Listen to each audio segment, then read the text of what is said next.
Hi guys, I'm here at the library working on Rosemary's story, Love's Tempest, and deciding to take a break, I plucked this off the shelves and wanted to do an impromptu read from chapter 13 at the end of Micah and Jasmine's first dinner date.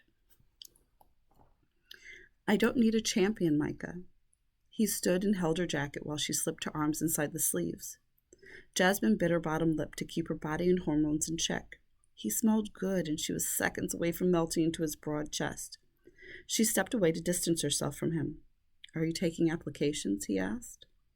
Jasmine's anger began to dissipate despite her best efforts not to let him weasel his way back into her good graces.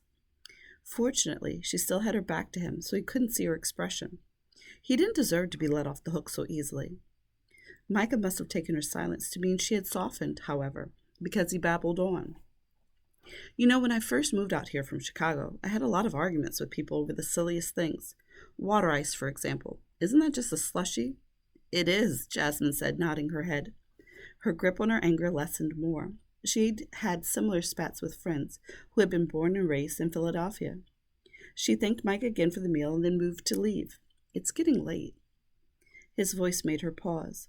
"Don't forget you still owe me a rain check for coffee." Boy, was he cocky. "Excuse me?" she asked, turning around.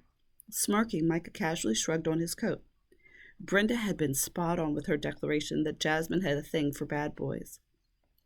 Jasmine needed to remember that while his show of confidence turned her on, his earlier comments had turned her off.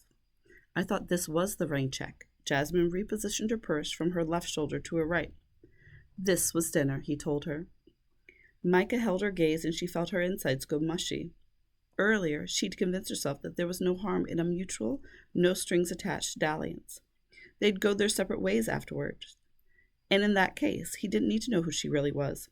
Jasmine was older now and could keep her emotions in check.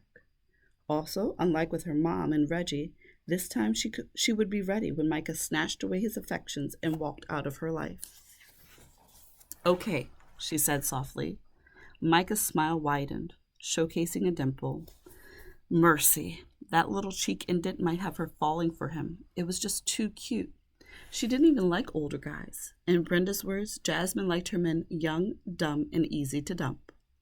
"Let me give you my number. It'll make cashing in that rain check easier," she told him. He handed her his cell and she put in her contact information. When she handed it back, he tapped the screen and then her cell rang. "Got it." She added Micah Clarion and saved his information in her contact list. "See you soon, Jasmine."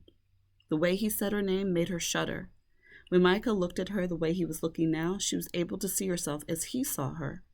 She felt beautiful through his eyes. Jasmine forced one foot in front of the other and headed toward the entrance.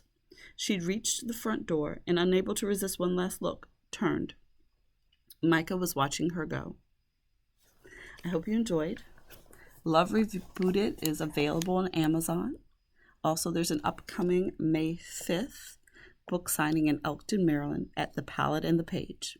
Hope to see you soon.